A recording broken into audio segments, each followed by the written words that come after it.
Welcome, Greek U Nation, to episode number 277 of the Fraternity Foodie Podcast. I'm your host, Mike Ayalon, CEO of Greek University. I'm a speaker and a two-time author. Our second book is called From Letters to Leaders, Redefining New Member Education and Leveraging Belonging to Eliminate Hazing. So go and pick up that book on Amazon today.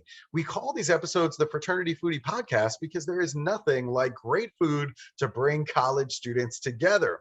Fun fact, when I was a small child growing up in the late 70s, Mr. Rogers had the best show on television. He had 30 minutes of total imagination. It included a trolley, sneakers, a castle, and even puppets.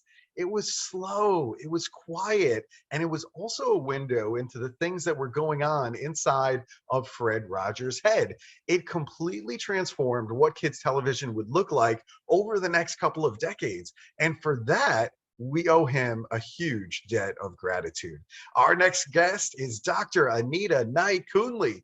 Anita has her PhD in Counselor Education and Supervision, and she is certified as a highly reliable coder of the adult attachment interview. She has authored or co-authored 9 books, including her most notable publication called The Mr. Rogers Effect. She knew she had to go on a research journey to discover how Mr. Rogers had such an impact on children and how we can be the Mr. Rogers in our own neighborhoods. Even though he is gone, we can still keep what he stood for alive and pay it forward to future generations. Welcome, Dr. Anita Knight Kuhnley. Amen. Thank you, Michael, for that very gracious introduction. And I'm so excited to be with you and your listeners and viewers on this podcast number 277. You know, you mentioned you grew up watching Mr. Rogers, and in some of the research I've done, we've seen that children who grew up watching The Neighborhood tended to have higher levels of creativity and longer attention spans. So that explains a lot, right? I guess it does explain a lot. I mean, you know, it's interesting because I went to school, my undergraduate degree is in accounting of all things. And nobody would ever believe that if you watch the show and all of these other things and you know me as a speaker on stage. Because when I got into accounting and I started doing it in the field, I'm like, this is the most boring, like debits and credits. Like, are you kidding me? Like, this is so boring. And I did it for a while and it was a paycheck, but the creativity side of me wasn't able to come out. And I think ultimately that's what made me make a change in my career and say, I got to get out of here. Like, I need some outlet for all that creativity, and speaking really allowed me to do that, because up on stage, just like Mr. Rogers, I mean, you're creating your own, world up there for 4,000 college students that are up there watching you, wanting to be entertained. You got to be creative if you're going to keep their attention, right? Especially Gen Z, as we know. So I think, that creativity, maybe it did come from Mr. Rogers. I'm not quite sure, but certainly I think it plays a role. Now that I think about it in hindsight, certainly plays a role in who I am today. There's no question about it. But, I want to make sure our audience knows more about you. You have your PhD in Counselor Education and Supervision. So I'm just really curious here, what made you want to go into that field of counselor education?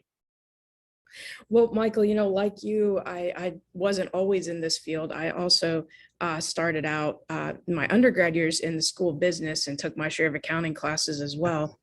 And as exciting as that was, I knew I really wanted to make a difference, and I knew I wanted to go on to graduate school. And, my memes, my grandmother, she encouraged me to go check out Regent University. They had a preview weekend. And so I attended, I checked out the MBA program, the Marriage and Family Law program, and then the School of Psychology and Counseling. And, when people were sharing it's a Christian university, so people were sharing different scriptures, theme scriptures that had sort of compelled them to pursue that career. And someone shared a scripture from Corinthians that talked about how with the comfort we've received, we will comfort others. And that seemed like it really gave a lot of meaning to difficult experience that I had gone through in the past, to be able to have a sense of empathy, to walk with other people through their struggles. And so that really drew me in. I felt like that's where I was supposed to be. And then once I was in the master's program, my mentor, he offered to basically train me how to teach and how to train students in counseling skills if I went on to do the PhD program. And I wasn't yet sold on another 3 or 4 more years of school. Mhm. So I said, well, can I have a week just to, pray about it, think on it, and get back with you? And he said, sure. And so, I prayed, and I had learned to be pretty bold in my prayers based on the influences around me. And so I said, Lord, would you just bring me a professor, not Dr. Jefferson, not my primary mentor, but, someone else that would speak that message to me that, hey, you need to go on and pursue your doctorate in counselor education. And so, and I prayed that this would happen that week so I could give him some timely feedback. Monday went by, I didn't hear anything. Tuesday, Wednesday went by. Thursday, a teaching assistant came to me and said, Anita, have you ever thought about, pursuing your PhD? I think you'd be a good candidate. And I thought, God of the universe, he can send me a professor. This is teaching assistant's great, but I think he can send me a professor. So I said, Lord, if this is what you want me to do, just make it clear.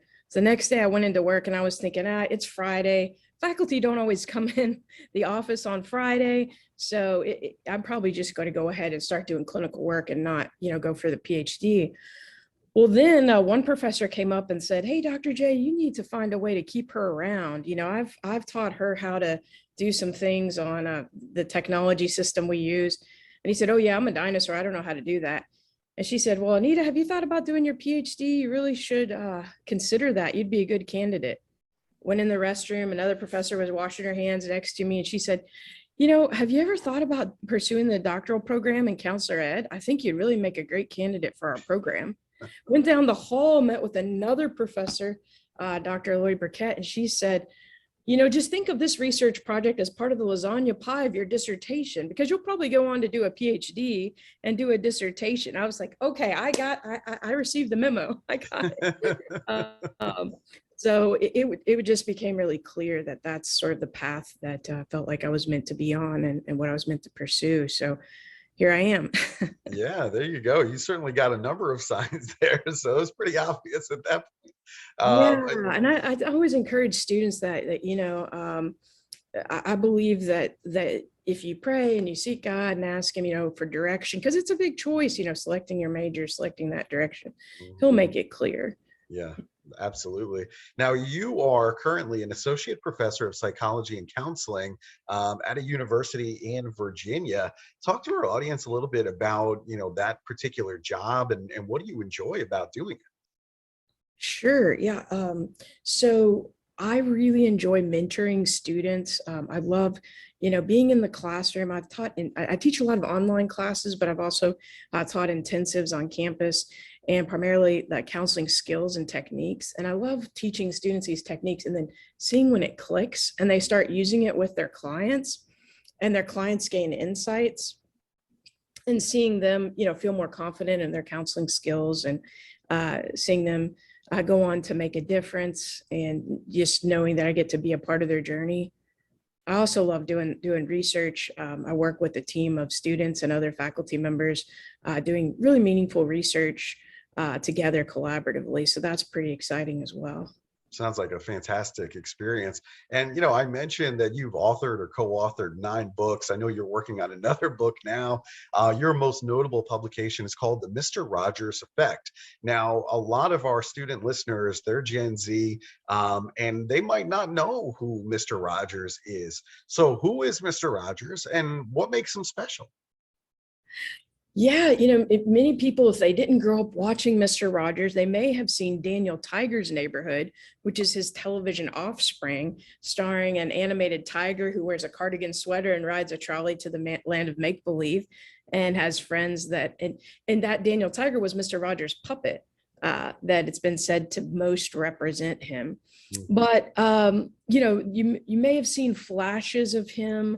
If you didn't watch the program growing up, you might have seen that maybe clicking through the channels, you might have seen him putting on a cardigan sweater or singing "It's a Beautiful Day in the Neighborhood."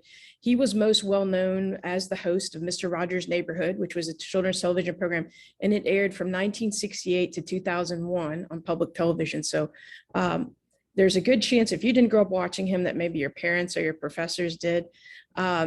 He died in 2003, almost 20 years ago. And if you think about what would a person have to do to have died 20 years ago and then still be making movies about him with Tom Hanks on the big screen just a couple of years ago. Mr. Rogers was credited with not only being the host of Mr. Rogers' Neighborhood, but with saving public television, earning $20 million in just minutes, being the most influential children's television therapist, and teaching emotional intelligence, the essence of emotional intelligence to kids in understandable ways. And even now that he's been gone nearly 2 decades, his words still continue to nourish souls. People still quote him every time there's a tragedy. So to think about what makes him special, Michael, gosh, I could say a lot. How much time do we have? As much time as you want.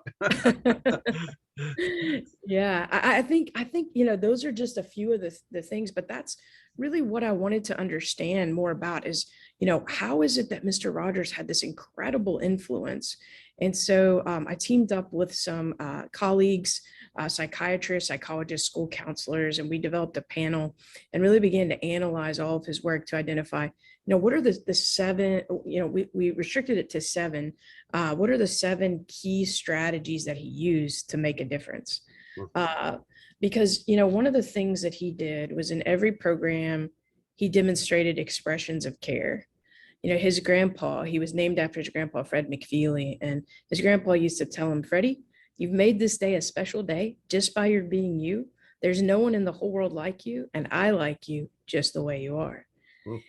That meant so much to him that he went on to share that in nearly every program for almost 1,000 episodes across 30 years to kids in the US and Canada.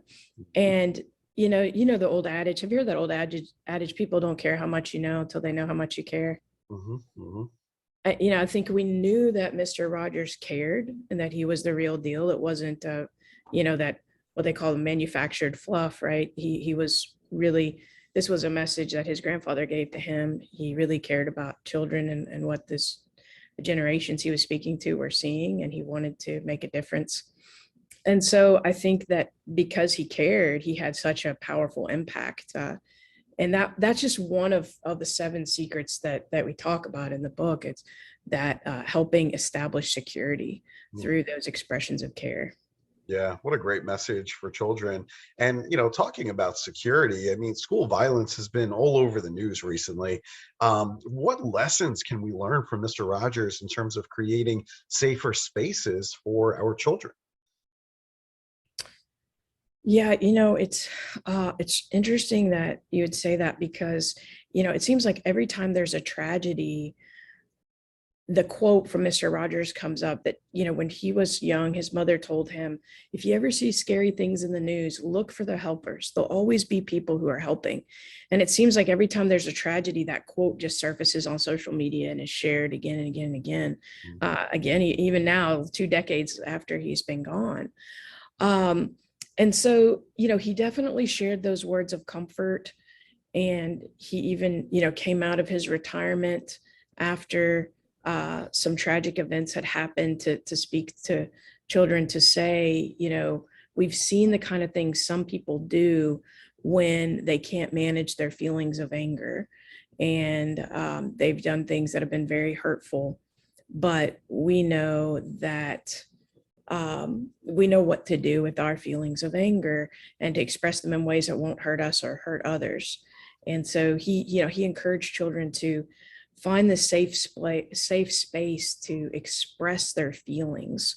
He learned from his mentor, Dr. Margaret McFarland, who she was among the greats. If you study psychology, she worked with Erik Erikson, Benjamin Spock, some of the greats in developmental psych. And she was one of his professors for a counseling class, and they hit it off so well that she became his lifelong mentor. And he met with her every week to get consultation and feedback on how to make his program developmentally appropriate. And she taught him, anything that's human is mentionable, and anything that's mentionable becomes more manageable. So if we can talk about our feelings, then we can learn to manage them in ways that are more productive. He shortened that and said feelings are mentionable and manageable. And he wrote songs about it. He also really helped people understand how to manifest this. So for example, some people will say, oh, don't cry, it'll be okay. He would redirect them and say, no, it's okay to cry. I'm here to be with you. Wow, powerful stuff. Many of our student listeners are in relationships right now, but when I look at the ways that students are dating right now, they're swiping right, they're swiping left. I mean, it seems just like very disposable. It seems very transactional. How can we shift from just breaking up with your partner and throwing it away versus maybe shifting to building up your partner? Yeah, that's a great question. I think attachment theory comes into play a lot, and that's what my current book is unpacking. But there's one of the secrets it sounds like common sense, but unfortunately, it's not really common practice, and it's secret four, and it's been called the miracle grow of relationships, and it's a secret of gratitude, really. And you may have heard the old adage, count your blessings, but it's interesting. There's a lot of scientific basis for that. If you look at some of the research studies and the outcomes of what can happen when a person is in a relationship that is characterized by gratitude, there's a long list I could share with you. Just a couple things, some examples: lower blood pressure, enhanced immune function, increased acts of helpfulness and generosity, increased well-being, increased life satisfaction, decreased depression, decreased risk of anxiety. I worked as a college counselor for years, and depression and anxiety, whether it's math anxiety or test anxiety, are key things that bring people into counseling. Decreased risk of substance abuse disorders, increased resilience, increased happiness, increased social connection, increased capacity to form and maintain relationships, increased positive relational satisfaction for self and spouse. And it's been shown that gratitude may play an even more important role in friendships than in family relationships. So it's interesting to think that our sense of gratitude can actually help increase our partner's relationship satisfaction. But when we start to focus on what we appreciate about a person that we're with, and we express that to them, we magnify it, and it becomes bigger because we're focusing on it. We're seeing it more. We're paying more attention to expressing that gratitude. And so we tend to then notice those things more. Our partners feel appreciated and recognized for their contributions, and or whatever it is that's special about them that we're appreciating. They might tend to do more of those things, and it starts this more positive cycle. Some of the key researchers on relationships have found that there's one thing that really separates couples that have high quality relationships and tend to be stable over time from those that are considered the disasters in relationships that don't do well. And one of those key things is that they tend to have an overall positive emotional climate, and they have a ratio when they're talking about an item that can be associated with conflict, which, every couple has something, whether one person likes it cold, one person likes it warm, one person wants to stay out late, the other person wants to get to bed early, whatever the case may be. But if they can maintain 5 positive interactions for every 1 negative, even when they're talking about conflict, then they can keep that positive emotional climate. And those are the couples that tend to stay together over time. On the other hand, if we think about what our partner does that annoys us or bothers us, and we think about that and talk about that and magnify that, that tends to take us down a different trajectory and break down the relationship more quickly. So just starting with appreciation, expressing what we're grateful for can really make a difference in terms of promoting positive relationship and building up our partners. Yeah, I hope we can start with that every single day. What are we grateful for? And one of the other things that concerns me a little bit as I look on the college landscape is, I just don't see enough empathy for others. Obviously, I work a lot with hazing cases, sexual assault cases on college campuses, and one of the common denominators of really being a good leader is being able to speak this language of empathy, or speaking the language of sympathy for others. Why do you think that's so important? Well, I appreciate the work that you're doing on college campuses to promote empathy, because I think that that is something that we need now more than ever, really, when people are feeling so disconnected with technology and doing a lot of things online that we used to do in person since COVID. But I think it's so important, because when we express empathy, it leads to connection. It helps us to feel more connected. When we have the courage to connect with the vulnerable feelings inside of ourselves, that helps us to connect with other people's vulnerable feelings and have that emotional connection.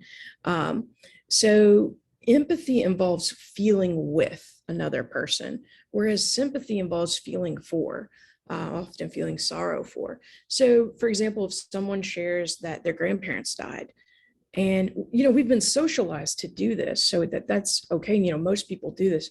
However, it just tends to shut down the conversation, shut down the connection. So, for example, if a person says, I'm so sorry for your loss, then the other person says, thank you, period, kind of end of discussion, right? Sometimes it can be awkward, like, thanking the other person for feeling sorry for you. And, it can be a little bit uncomfortable. However, empathy can be uncomfortable too, but in a better way.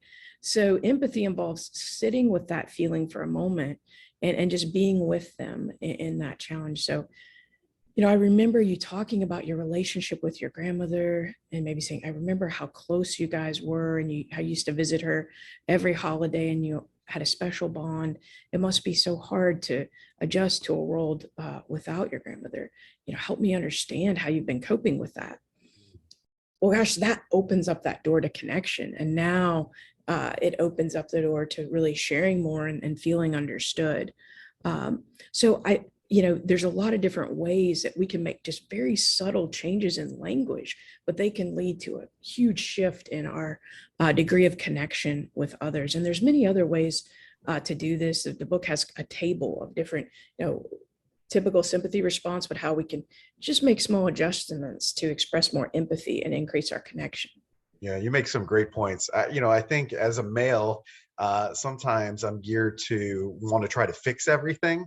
And so, sometimes, especially in my relationship, I think that sometimes she just wants to sit with it for a minute, and not necessarily rush to fix things.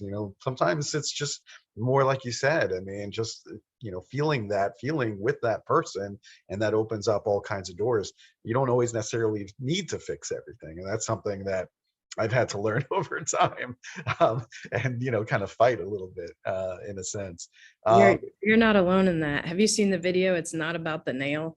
No, I think I need to go watch it, because it's probably designed just for me. It's really funny. I usually show it in like counseling classes, because there's a lady who's got a big nail and coming out of her forehead, and she's talking about all her sweaters are snagged and she has a headache, and her husband or boyfriend's just like looking at the nail, and she's talking about all this, this really clear solution to that. And it's like, it's not about the nail. So you're definitely not alone in that. I need to watch that video. I'm thinking that's totally for me. That's a good one. Oh my goodness. All right, so let's also talk about engagement, because I think that's something that students often struggle with, especially if they're part of an organization. Really, there's a lot of apathy out there. Engagement at work, or even engagement at school, it's just ongoing. I mean, it's one of those problems that is just recurring. It never really goes away. I talk about motivation in student organizations every single semester. So what are some science-based strategies that we can learn from Mr. Rogers' neighborhood to kind of fight this problem of engagement at work or even at school? Yeah, great question. Mr. Rogers was a master at connection and engagement. Mhm. He had viewers that would, he kind of started with this hallmark question, would you be my neighbor? He's singing this song, It's a Beautiful Day in the Neighborhood. And he said, that one of the ways that people responded and demonstrated their engagement was by writing him letters to say, yes, I'll be your neighbor, or to ask him different questions. There was one little girl who said she was always looking for a for sale sign in the neighborhood. When they showed the overview of the neighborhood, she could never find one. She was so disappointed because she wanted to be a neighbor. But he managed to create this sense of connection and engagement long before we had Zoom as a mainstay. He used the seventh secret of security in the neighborhood by showing those expressions of care, letting people know he cared about them expressing what his grandpa McFeely, who he was named after and who he named his speedy delivery man, Mr. McFeely, after, and letting people know that they could be liked just as they are. And he closed the program with that message. And when it comes to workforce engagement, a lot of times, and school engagement in the classroom as well, people need to know, employees need to know that they're cared about in order to really be fully engaged. Students need to know that the professor cares, to feel safe in the classroom, to open up and participate in the discussion. And when I was working on the Mr. Rogers effect, I really wanted it to be research-based because I teach research methods and program evaluation. So all the 7 secrets are science-based. But one, starting with listening with more than your ears, like listening to understand what another person is communicating and what is being said behind the scenes. What are they saying? What are they communicating to you through their nonverbals, through their emotions, and being able to connect with people in terms of helping them feel heard. It's been said that feeling heard is so similar to feeling loved, that most people don't recognize the difference. Wow. So good. All right. So, the other thing I wanted to talk to you about, which I think is kind of interesting from Mr. Rogers, because I know you have these 7 lessons on managing conflict that come from Mr. Rogers. And so I'm wondering, I'm sure there are some people that, haven't necessarily agreed with me over the years. So how do we turn our adversaries into allies? Michael, I think that's best demonstrated through this story where Mr. Rogers went to advocate for public television. PBS was on the chopping block. They were going to discontinue his program, reroute the funding. And Mr. Rogers went to the Senate Subcommittee of Communications to advocate and talk to Senator Pastore, who was a self-proclaimed pretty tough guy. And he held up this document and said, I have this document. It would take me about 10 minutes to read it. So I'll not do that. Instead, I'll just talk with you about it, because one of the most important lessons children learn early on is this lesson of trust. And I trust that you'll do what you said and you'll read it. Senator Pastore got irritated and he said, would it make you happy if you read it? And Mr. Rogers, he just maintained his calm composure. And he said, no, that's okay. Just like to talk about it if that's okay with you. And he went on to tell him about his program, to share with him that he tried to provide expressions of care in each program, that he cared deeply about what our children are seeing. And he also said, a little boy asked him, Mr. Rogers, what do you do with the mad that you feel? And he used that to title the song, What Do You Do with the Mad That You Feel? When you feel so mad, you could bite. The world around you feels oh so wrong, and nothing you do feels very right. Do you round up friends for a game of tag and see how fast you can go? Do you pound some clay or some dough? It's good to be able to stop when you've planned a thing that's wrong and do something else instead and think this song. And he liked to help children get in touch with that sense of self-control that could help them to be able to regulate themselves and stop themselves from doing something that could hurt themselves or someone else. After Mr. Rogers shared the lyrics of that song, Senator Pastore said, oh, I think it's wonderful. You just earned the $20 million. And you could just see that transformation in him going from his adversary to his ally. By the end of it, he was asking, when does the program come on? I'd like to see it. And that's where that was the Mr. Rogers effect in action. Total genius. Absolute genius. That's just incredible. Now, I mean, as you know, I mean, if you turn on the news right now, I mean, oh my goodness. I mean, it feels like the world is just crumbling around us. I mean, I don't even have to go into it, but I mean, oh my goodness, right? So, how can we elevate our mood and our sense of connection, like you were talking about before, in as little as 10 seconds? Give me some advice that we can make that happen.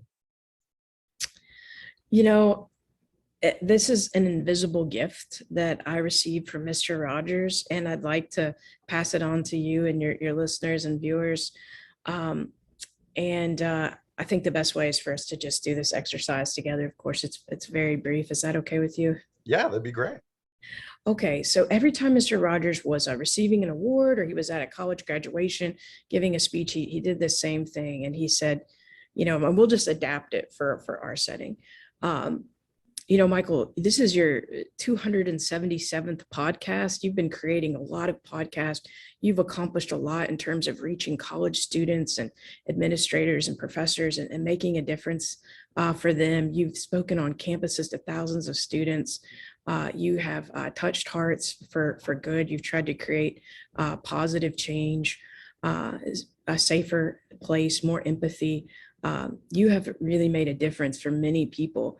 And chances are that you didn't get here today. And for our listeners, you know, many of the listeners may be college students who have, you know, successfully finished high school. They're in college, they're making progress through their majors. Maybe they've even graduated and are working on their graduate degrees.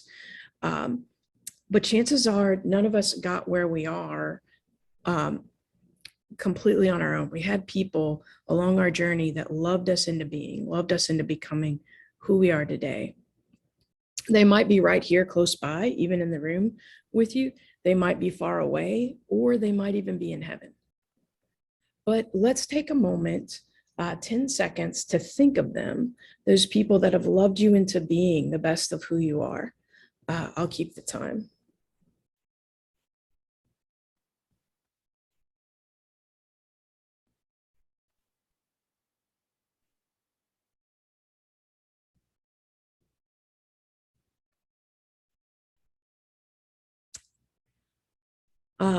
And, you know, Mr. Rogers would remind us how happy those individuals would be to know that we thought of them today in this moment.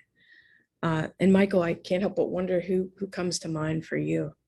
Oh man, there are just so many. You know, for me, I think about my grandparents certainly raising me as a small kid and spending time with them. So really, you know, on both sides, both on my father's side and also on my mother's side, I think about some of the mentors that I've had in the industry. You know, that have really kind of shown me the way when there really was no script for what it is that I do. You know, I think certainly about my parents, you know, while they certainly had their issues with each other and later got divorced, there's no question that they unconditionally loved me from the very beginning. So those are some of the people that I think about. So it sounds like both sets of grandparents were very meaningful and played a role in your early development as well as your parents, but then you've also had some teachers or mentors in the profession that have been instrumental in your development. Many, many, many. Yeah, certainly. I mean, you know, I stand on the shoulders of giants in the industry. So, you know, it's been great to get to know them. Many of them have been interviewed on this podcast. And so for me, it's been, you know, quite a journey. But yeah, you certainly don't get here alone. And even, you know, the people on the Greek University team, you know, I'm surrounded by some really, really talented folks. We have 18 speakers that are just the best of the best in the business. And they're the ones that challenge me to be better every single day. Yeah, that can be, you know, they say if you want to get there quickly, you can go alone, but if you want to go far, go together. So it sounds like you have a great team that is helping broaden your reach in many ways, and that's exciting to be supported by such a great group. You know, for me, I often think about my memes, one of many people, but she went to heaven a couple years ago, but she was one of the most loving people you could ever want to meet. She was a college professor. She taught at Xavier University. in Ohio. She taught the Romance languages, Spanish and Spanish literature. And she was a great inspiration. She was at 90 in her 90s learning piano. So she never stopped learning and growing. But it's great to be able to think about those people. And Mr. Rogers encouraged us to think about the good that grows within us and how they nurtured the good in us, and to be careful to continue to nurture that part of ourselves and bring that forward to the work that we do. And when we do this exercise, there's a sense of gratitude that wells up of, wow, you said, I stand on the shoulder of giants. There's so many that have come before you that have contributed. You have a great team around you, from your grandparents and your parents. It's just such a blessing to have family that believed in you and encouraged you along your journey. So we have a lot of these different secrets coming together here, the sense of security of knowing that you're cared for, a sense of gratitude. There's that sense of being connected to the larger group. But taking time to think about these individuals and express our gratitude for them can really help elevate and boost our mood. Yeah, I love it. Very, very effective exercise. So hopefully our listeners were thinking about some of those people that, were around them and supported them and loved them during that 10 seconds. Very, very effective. Now, of course, we do love good food here at the Fraternity Foodie Podcast. So I would be remiss if we didn't talk about some really good food in your neighborhood of Virginia. What is your favorite restaurant these days so I can go and check it out? Well, in Lynchburg, Virginia, there is a restaurant that is called La Carreta, and it's one of those authentic Mexican restaurants. And I'll never forget, they always bring you like the salsa and, the white sauce. Oh, sure. Oh. Well, one time I spoke with a manager who spoke really great English. So I thought, oh, here's my chance to find out about this mystery white sauce. And I said, hey, can I ask you, what is in this sauce? And he said, can you keep a secret? And I leaned in and I said, yeah. And he said, so can I. That's so great. So I still don't know what's in the white sauce, but it's pretty good. That's so great. I'm going to have to remember that one, but I'll definitely go and check out that Mexican restaurant. It sounds fantastic. So the next time I am in town there in Virginia, you better believe I'll let you know what I think of that. That's really, really great. All right. So if our listeners, if they want to pick up your book or they want to connect with you for a speaking engagement on their college campus, where can they go to connect? Amazon. Thanks for asking that. They can go to Amazon. The book is available. The Mr. Rogers Effect: 7 Secrets to Bring Out the Best in Yourself and Others from America's Beloved Neighbor. And it's on audio as well on Audible, since they enjoy listening to podcasts. That might be a good format, but it's also available anywhere books are sold in your neighborhood bookstore. You can grab a paperback copy or an ebook on Amazon Kindle. If you'd prefer to have a signed copy that's personalized to you, you could go to www.Dr. Anita Kuhnley, and Kuhnley spelled Kuhnley. So www.dranitakuhnley.com. For speaking engagements, feel free to reach out to me directly on my website. And I'd love to hear from you. You can follow me on Instagram as well at the.empathetic.counselor. Fantastic. You are just a breath of fresh air, Anita. What can I tell you? I mean, I love that you're taking Mr. Rogers, this guy that I grew up with on television, in the late 70s, and you're just making him current and introducing him to a whole new generation of people that need to know who he is and why he was so successful and what we can learn from all of his contributions on television and elsewhere. So I really appreciate it. I think it's just fantastic what you're doing, and I wish you all the success in the world on the book. So thank you for what you do. Thank you so much for having me, Michael. It's been such a joy to talk with you. I've really enjoyed it. And, I just like to say to you and to your listeners that please remember what Mr. Rogers told you or would have told you if he could have when we were all much younger. And that is that you've made today a special day, and you've made this podcast a special podcast just by your being you. There's no one in the whole world like you, and I like you just the way you are. Thank you very much, Anita. I needed that today.